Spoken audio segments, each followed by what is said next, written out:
کی پوجا کرنے کے بجائے اللہ تبارک و تعالیٰ کی عبادت کرنے کی توفیق عطا فرمائے۔ آیت نمبر 173 173 اللہ تعالیٰ فرماتا ہے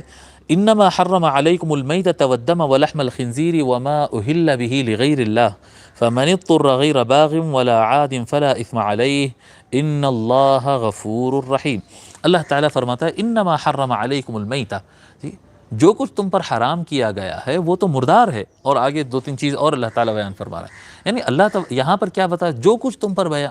حرام کیا گیا، یہ حصر لگایا ہے، یہ باؤنڈریز لگا کر جی حصر کے ساتھ، صرف یہی چیز تو ہم حرام کیے، یہ بتانا یہ چاہ رہا ہے کہ اے عقل استعمال کرنے والوں، سارے چیزیں تو ہم حلال کر رکھے ہیں۔ ہم نے کب کہا، اللہ تعالیٰ کب فرمایا کہ گوشت مت کھاؤ، اللہ تبارک و تعالیٰ کب کہا کہ اچھے میوے مت کھاؤ، اچھے ترکاریاں مت کھاؤ، اللہ تبارک و تعالیٰ کب پینے سے منع کیا، کب پکوانوں سے منع کیا، ساری اچھی چیزیں تو اللہ تبارک و تعالیٰ حلال کر کے رکھا۔ جو چیز حرام کیا ہے وہ تو مردار ہے، وہ تو نجس ہے، وہ تو خنزیر ہے، وہ تو چند گندے چیزوں کو، بس چند گندے چیزوں کو منع کیا ہے، اسی میں تمہارا دم اٹکا ہوا ہے کہ وہ جب تک کھا نہیں لیے، وہ جب تک پی نہیں لیے، اس میں پڑ جاتے ہیں۔ اللہ تبارک و تعالیٰ اپنی نعمت بتا رہا ہے کہ ہم نے جس چیز کو حرام کیا ہے وہ اصل میں گندی چیز ہے۔ فرماتا ہے انما حرم علیکم المیتۃ، بے شک جو کچھ تم پر حرام کیا گیا ہے وہ تو المیتہ ہے۔ المیتہ میت جو جانور خود سے مر جائے یا زخمی ہو کر مر جائے، جو پراپر حلال نہیں کیا گیا، جب مر جاتا ہے تو اس کے باڈی میں، اس کے جسم میں، گوشت میں خرابی آ جاتی ہے۔ حلال جب کیا جاتا ہے تو اس کا جسم صحیح سلامت رہتا ہے، جسٹ اس کے اندر سے خون باہر نکلنے کا کچھ ایسا انتظام ہوتا ہے، یہ رگوں کے ذریعے، حلق کے رگوں کے ذریعے اس طرح سے اس کا انتظام ہوتا ہے کہ گوشت ڈیمیج نہیں ہوتا ہے، صرف خون نکل جاتا ہے، جس کی وجہ سے وہ گوشت کا ٹیمپریچر نارمل ہو جاتا ہے، سب کے برابر نارمل ہو جاتا ہے، اور وہ گوشت سلامت رہتا ہے، سلامت رہتا ہے۔ جب مردہ مر جاتا ہے مارنے سے یا گرنے سے، زخمی ہونے سے، اس طرح سے جو مر جاتا ہے، تو وہ اس کا ایک تو جو ہے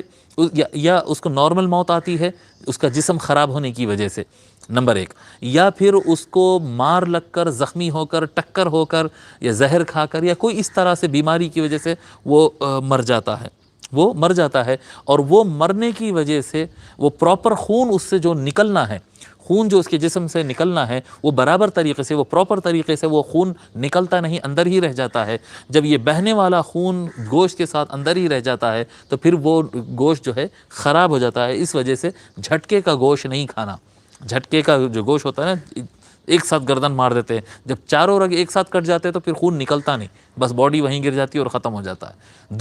دو رگ کاٹنے سے خون مکمل باہر نکلتا ہے۔ تو انما حرم علیکم المیتۃ والدم، اور بہتا خون حرام کیا گیا ہے۔ خون جو ہے کیا کہتے ہیں، میت کو نہیں کھا سکتے ہیں، اور حرام کیا کہتے ہیں، خون کو نہیں کھا سکتے ہیں۔ عرب کیا کرتے تھے، حضرت بحر العلوم رحمۃ اللہ علیہ لکھتے ہیں کہ عرب پرانے زمانے میں وہ قوت کا ایک تصور، ایک عجیب جنونی رہتا نا، آج بھی ہے بعض علاقوں میں ایسے وحشی لوگ، تو کیا کرتے تھے، وہ جانور کو کاٹنے کے بعد جو خون نکلتا تھا، وہ خون کو ایک کٹورے میں رکھ کر، ایک برتن میں رکھ کر اس کو جماتے تھے، اور اس کو جمانے کے بعد جب جم جاتا ہے تو پھر اس کو تووں پہ ڈال کر تل کے، جس طرح سے ہم کلیجی کھاتے ہیں نا، اس طرح سے وہ تل کر خون کے ٹکڑوں کو کھاتے تھے، اور اس سے ان کے اندر ایک وحشیت پیدا ہوتی تھی، طاقت، وہ وحشیت کو وہ لوگ بہادری سمجھتے تھے، مگر یہ بہت زیادہ نقصان دہ رہتا ہے اور انسان کو جانور بنا دیتا ہے۔ تو اللہ تبارک و تعالیٰ نے اس کو بھی حرام قرار دیا۔ انما حرم علیکم المیتۃ والدم، بے شک جو کچھ حرام کیا گیا تمہارے اوپر وہ تو مردار ہے اور خون ہے، ولحم الخنزیر، اور خنزیر کا گوشت تم پر حرام کیا گیا۔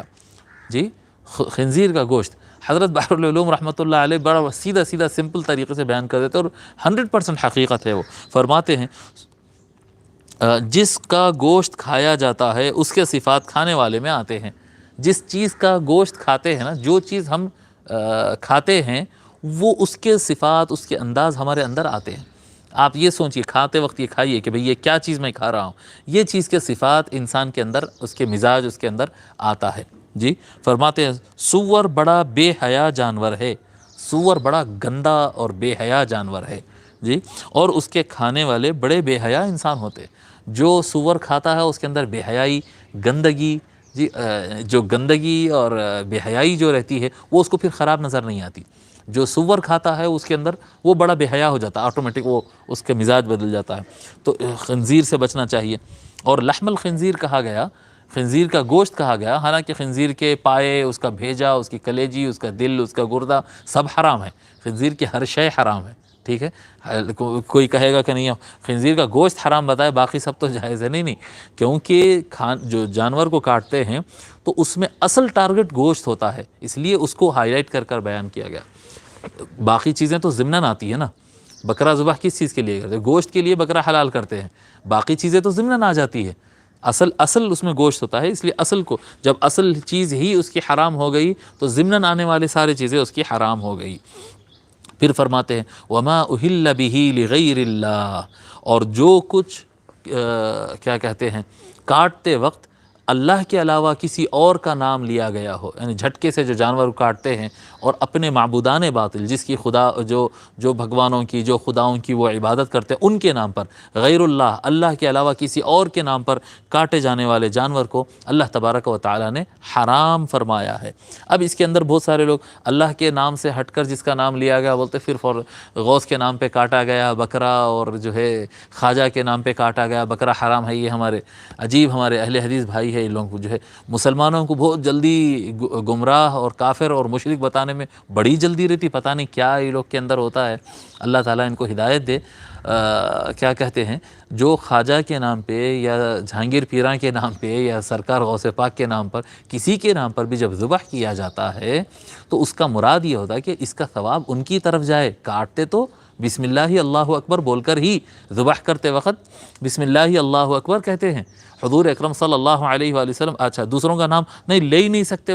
حضور صلی اللہ علیہ وآلہ وسلم بکرا ذبح فرماتے اور فرماتے بسم اللہ اللہ اکبر، اللہم تقبل هذه الأضحية منی، اللہم تقبل هذه الأضحية عن امت محمد، ولمن شہد لی بالبلاغ، او کما قال علیہ الصلوۃ والسلام۔ حضور صلی اللہ علیہ وسلم ذبح کرتے کبھی فرماتے کہ یہ مجھ سے قبول فرما، کبھی فرماتے کہ میری امت کی طرف سے قبول فرما، کبھی فرماتے کہ جو کوئی میری کیا کہتے ہیں میری شہادت، میری رسالت کو تسلیم کرتا ہے اللہ اس کی طرف سے قبول فرما۔ تو پھر یہ نام لینا نہیں تو کیا ہے؟ تو جیسے سرکار فرما رہے ہیں کہ جو میرا کلمہ پڑھ لے، جو میری رسالت کو مان لے، اس کی طرف سے یہ قبول فرما، اسی طرح سے ہے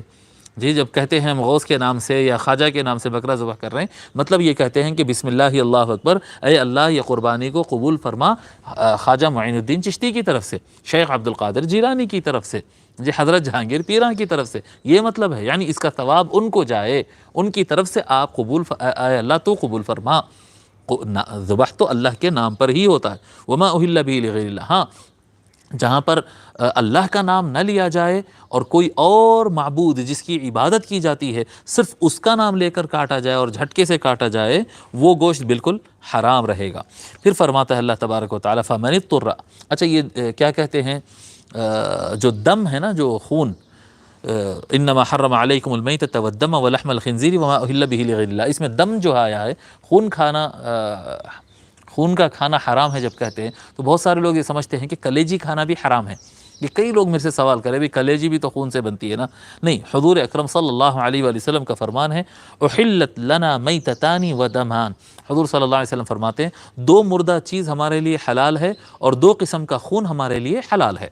دو قسم کا خون حرام ہے، ایکچولی میں ہر خون حرام ہے سوائے دو خون کے، اور ہر مردہ چیز ہمارے لیے حرام ہے،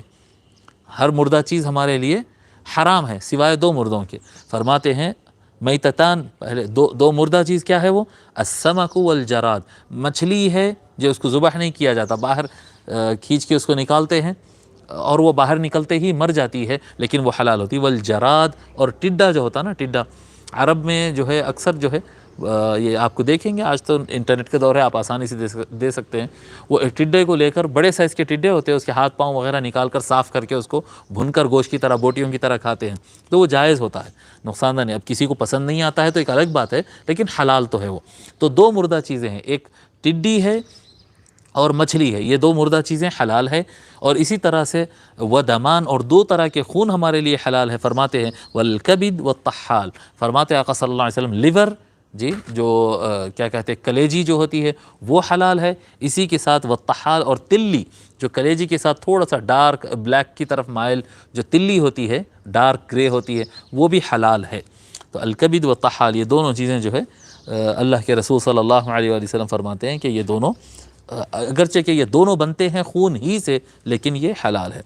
فمن اضطر غیر باغ ولا عاد فلا اثم علیہ، اللہ تبارک و تعالیٰ فرماتا ہے پس جو مجبور ہو جائے، یعنی بھوکا ہو جائے، 2-3 دن تک کھانا نہیں مل رہا ہے، یا مجبور ہو جائے کہ اس کی گردن پہ کوئی تلوار رکھ دیا کہ اب یہ کھائے سو کھائے، جان بچانا پڑتا ہے وہاں پر۔ فمن اضطر، پس جو کوئی مجبور ہو جائے، غیر باغ ولا عاد، نہ خود سے چاہتے ہوئے نہ حد سے بڑھتے ہوئے، غیر باغن خود سے نہ چاہتے ہوئے، باغن چاہنے والا، غیر باغن ہرگز نہ چاہنے والا، خود سے نہ چاہنے والا۔ تو فرماتے ہیں امام نصفی رحمۃ اللہ علیہ، غیر باغن للذت او شہوت، خود سے نہیں چاہنے والا یعنی وہ حرام چیز کھانا نہیں چاہتا تھا،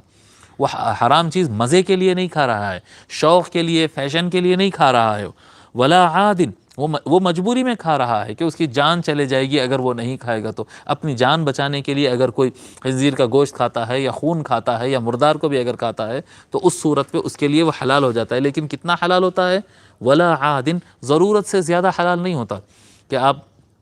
پیٹ بھر کے خنزیر کا گوشت کھا رہے ہیں، یہ اب مجبوری ہے، اب دوسرا تو ہے نہیں سامنے، اب مر جاتے، اب جنگل میں کہیں پر کچھ ملا نہیں، خنزیر مل گیا اس کو مار دی، اب اور تو کچھ ہے نہیں، تو وہ کیا کہتے ہیں کھا رہے ہیں، تو کھا رہے ہیں تو کھا لے سکتے ہیں، کتنا کھا سکتے ہیں؟ جان بچائے اتنا کھا سکتے ہیں۔ ولا عادن، حد سے ضرورت نہیں،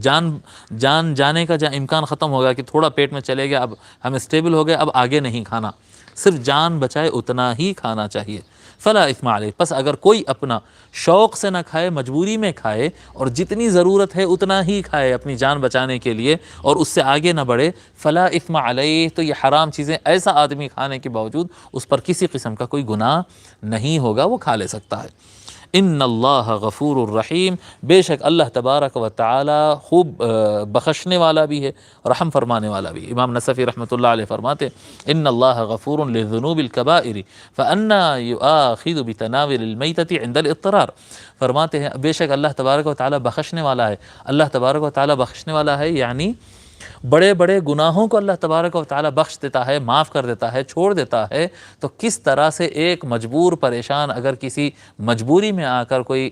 حرام چیز اگر کھاتا ہے اپنی جان بچانے کے لیے، تو اللہ تبارک و تعالیٰ اس پر کیسے گناہ ڈال سکتا ہے؟ اللہ تعالیٰ تو بڑے بڑے گناہ گاروں کو معاف کرتا ہے، یہ تو بیچارہ مجبور ہے، اس پر گناہ نہیں ڈالے گا۔ رحیم حیث رخص، اللہ تبارک و تعالیٰ خوب رحمت والا ہے کہ ایسی صورتوں میں، ایسی پریشانیوں میں ہر قسم کی چیز کھانے کو اللہ تعالیٰ نے جائز کر دیا ہے اور گناہ کو اس پر سے ہٹا لیا ہے۔ اللہ تبارک و تعالی ہم کو